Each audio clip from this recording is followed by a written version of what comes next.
When police opened Josh Powell's storage locker, they found 2 child-sized dolls wrapped in plastic, covered in fresh dirt. But the real nightmare? What they found next would link him to Susan's blood and reveal a plan years in the making. December 6th, 2009, 9:30 p.m.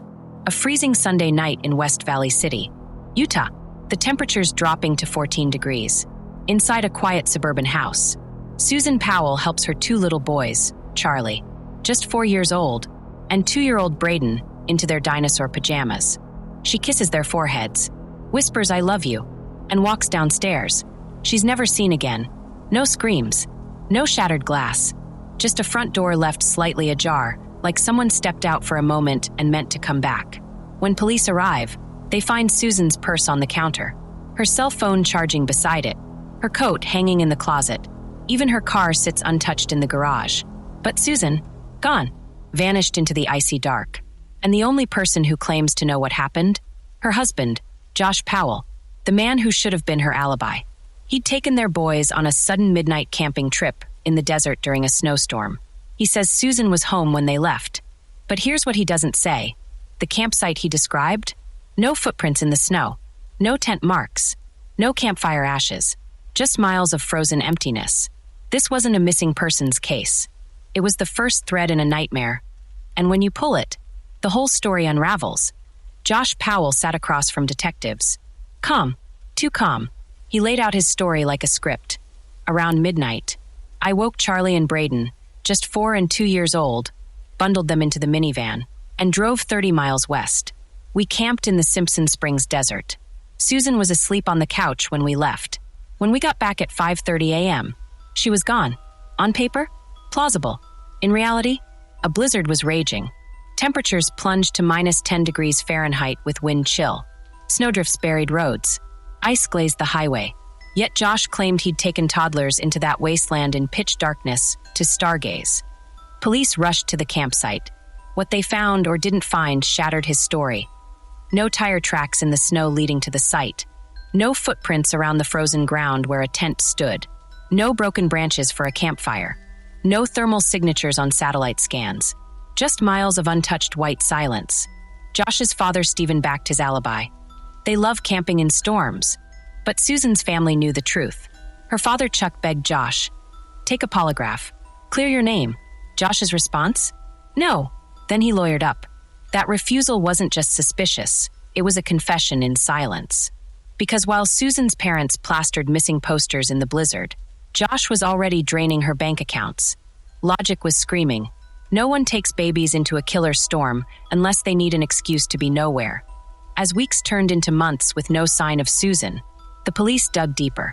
And slowly, Josh Powell's perfect mask began to crack. First came the money. Just days after Susan vanished, Josh drained every penny from her bank accounts. Over $10,000 gone.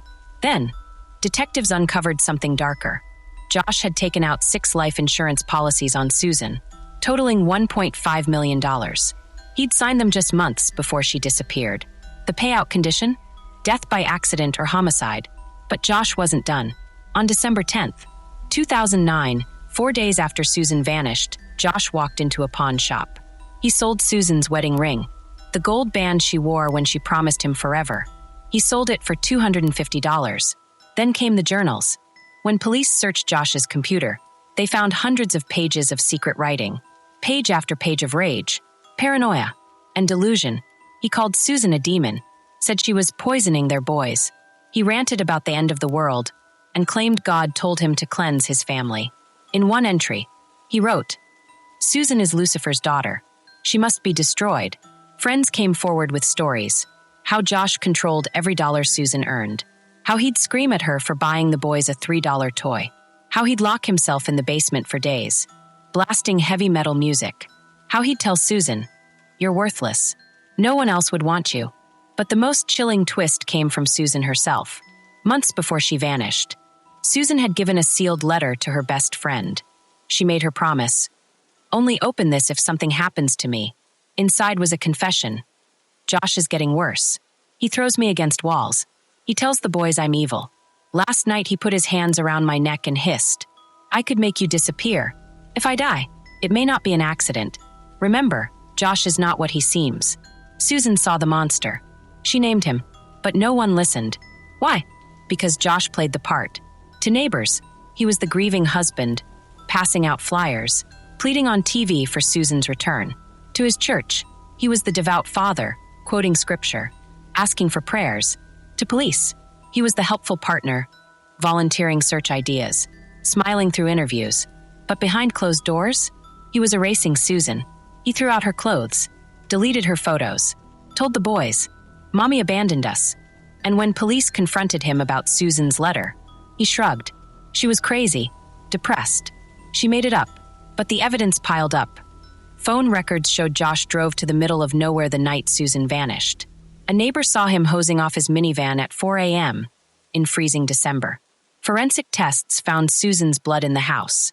Tiny drops. On the sofa. The floor. Still, Josh smiled. Still, he lied. Because he knew the terrible truth. Without a body, police couldn't charge him. Susan's family begged prosecutors. Arrest him. But the answer was always the same. Not enough proof. So Josh walked free. He took the boys, moved to a new state, collected Susan's life insurance, while her parents sobbed over a grave with no bones. And in his journals, Josh kept writing, "I am the victim here. Susan brought this on herself. God understands. The monster wasn't hiding in the shadows.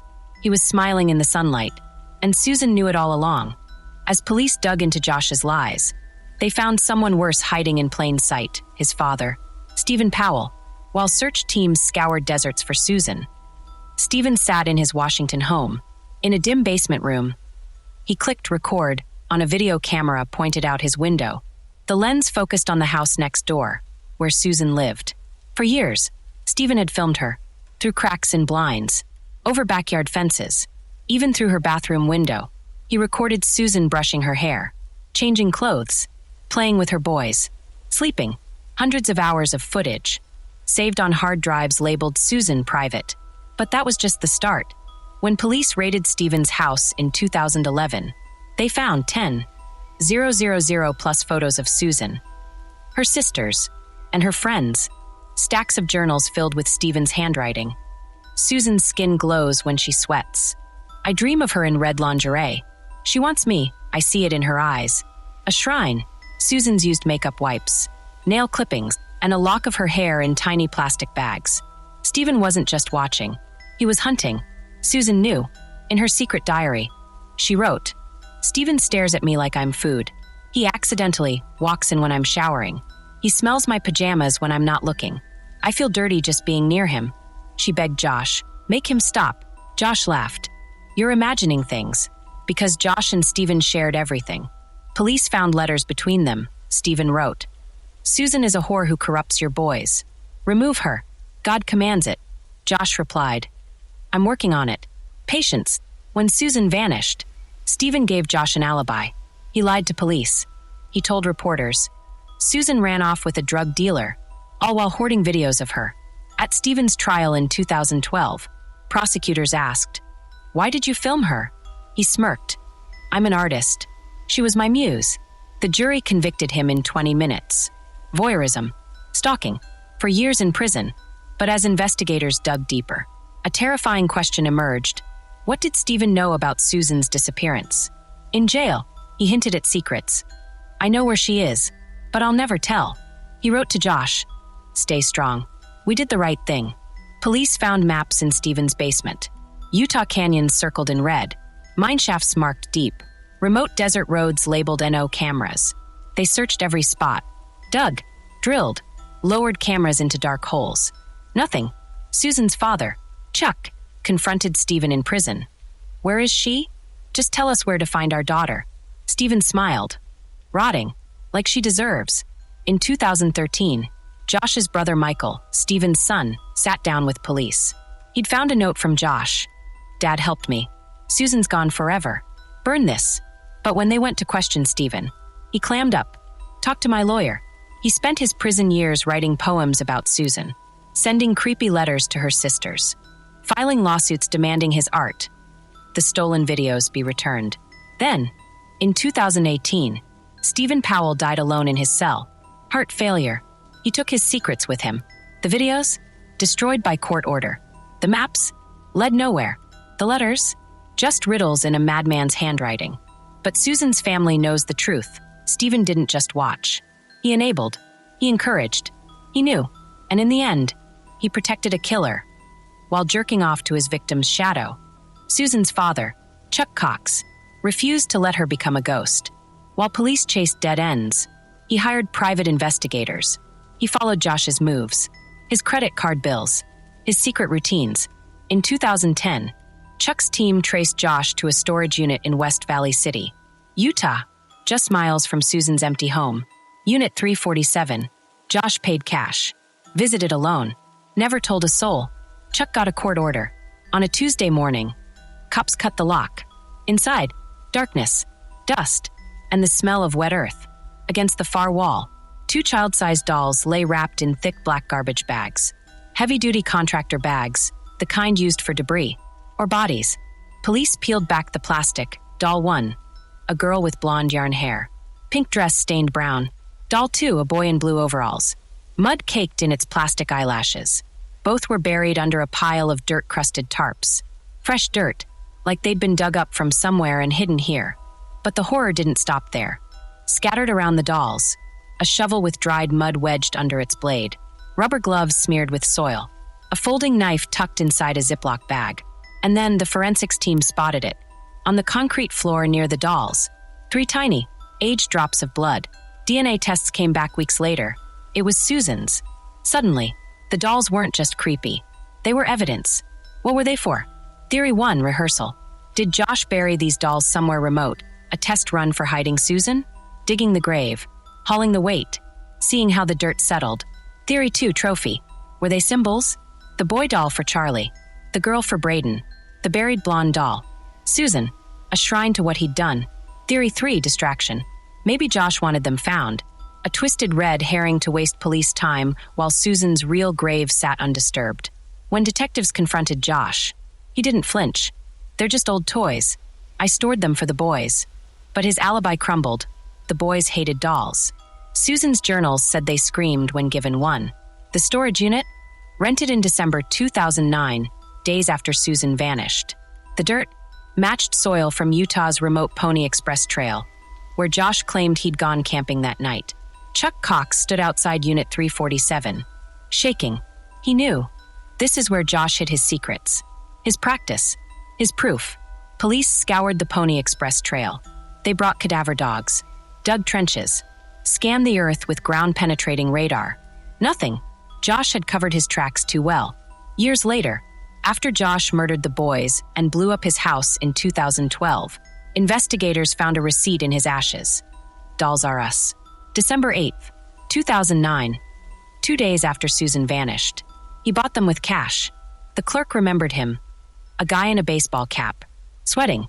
He bought the cheapest dolls we had. No box. Just grabbed them and ran. Why? We'll never know. Because Josh took the answer to his grave.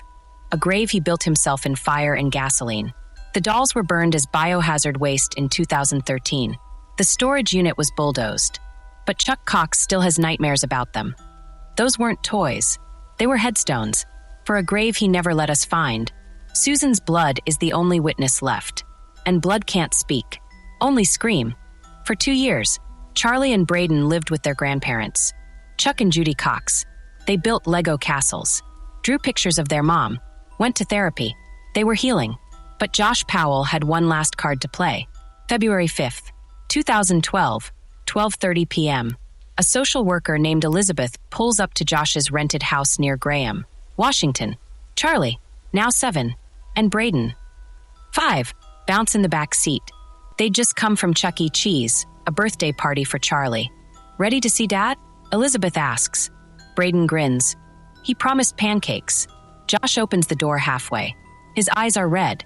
His hair messy. Elizabeth smells gasoline. The boys can come in. He says, "You stay on the porch. That's against the rules. Supervised visits mean supervised." Elizabeth blocks the door with her foot. "Josh, I need to come inside." Before she finishes, he yanks Charlie and Braden into the house. Slam. The door locks. Elizabeth pounds on the wood. Josh, open the door. Inside, the boys giggle. Daddy's playing hide and seek. Then a sickening thud. And another. And another. Silence. 5 seconds later, boom. The house explodes. Fire swallows the walls. Windows shatter. The roof collapses. Elizabeth staggers back. Burns on her face. She dials 911, screaming. He blew it up. The boys are in there. Firefighters arrive to hell. In the ashes, they find 3 bodies. Josh. Near the door. Charlie. In the living room. Braden. Curled beside his brother. The medical examiner's report is merciless. Both boys died from chop wounds to the neck. A hatchet found near Josh. A gasoline soaked the floors. A single match lit the fuse. In Josh's pocket, a handwritten note. I'm incapable of surviving. The boys are better off dead. Goodbye. But that's a lie. Charlie's teacher had a voicemail from that morning. MS, Winters? This is Charlie. I'm scared. Dad said we're not living anymore today. What does that mean? Braden drew a picture in therapy days earlier. A stick figure holding an axe. That's Daddy, he said. He hurts people. They knew. At the funeral. Chuck Cox held 2 tiny urns. His words choked the rain. Josh didn't snap. He planned this. He murdered our boys because he couldn't control Susan anymore. So he destroyed what was left of her, their children. The door that slammed that day, it didn't just lock out a social worker. It sealed a tomb, and the only key was hatred. In the ashes of that burnt house, investigators found a digital recorder. What was on it? Josh Powell's last confession. And it proved Susan was right all along. As firefighters sifted through the rubble of Josh's rented home, a detective spotted something in the mud, a small black voice recorder. Sealed in a Ziploc bag, Josh had placed it inside a metal toolbox, the only thing that survived the blast. He'd recorded it 2 days before he killed the boys. Addressed to his brother, Michael, on the tape. Josh's voice is calm, almost bored.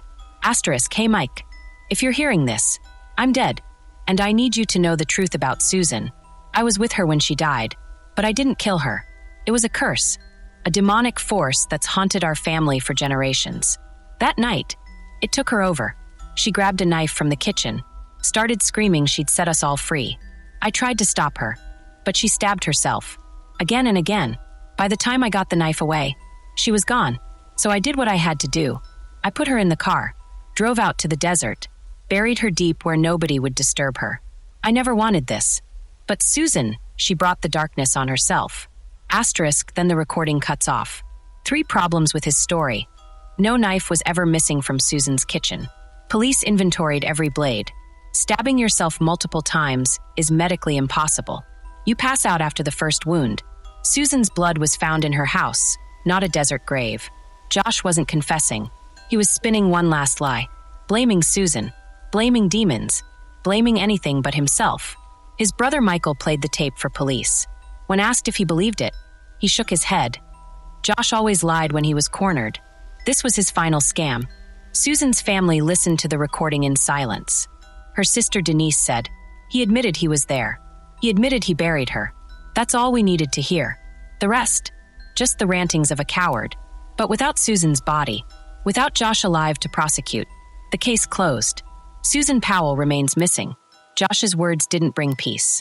They deepened the wound, because in his final moments, he still painted himself as the victim, and Susan as the monster. The ultimate betrayal wasn't killing her.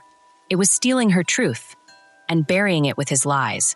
14 years, 127 abandoned mines, 3,000 miles of desert, and still no trace of Susan Powell. Because the truth didn't die with Josh. It vanished with him. Today, Susan's parents, Chuck and Judy Cox, keep a map on their wall, pinned with red flags, canyons searched, caves scoured, deserts dug up by volunteers. In 2018, they rappelled into a mine shaft near Eerie, Nevada, a psychic tip. Chuck admits, but what if it's her? They found rusted cans, a snake skin, no bones. Stephen Powell died in prison in 2018, smirking to the end. His 40,000 photos and tapes, burned by court order. He took Susan's hiding place to his grave. Josh's brother Michael, dead by suicide in 2013. His sister Alina, still defends Josh online. Susan abandoned them. Only the Cox family fights on. Every December 6th, they hike into Utah's West Desert, wind biting their faces. They call Susan's name into the void. "It's Mom. Honey, we're still looking." The silence echoes back. In 2022, new technology gave them hope: ground-penetrating radar, drone scans over Topaz Mountain, a thermal hit deep in a mine. They begged the state for permits. Too dangerous. Utah said, "Let it go." They won't. Denise, Susan's sister, keeps her voicemail. "Hey Denny, just baked pumpkin bread. Swing by tonight? Love you." She plays it when the grief drowns her. The boy's ashes sit on Judy's dresser, two small urns beside a framed photo. Charlie grinning in a Superman cape, Braden hugging a teddy bear. They'd be 18 and 16 now. She whispers, learning to drive, going to prom. Evil stole that. But here's what Josh didn't take: Susan's light, her laugh in home videos, her recipes in a tattered book, her son's drawings of mommy in heaven, so the Coxes still search. In canyons where the wind howls like a lost child. In mines where darkness swallows the beam of a flashlight. In deserts where the only answer is dust. Because Susan Powell isn't evidence. She's a daughter, a sister, a mother. And in this story, the most horrifying twist isn't the lies, the dolls, or the fire. It's that the monster looked so ordinary. A father coaching t-ball, a husband grilling burgers, a neighbor waving over a fence. Evil doesn't always roar.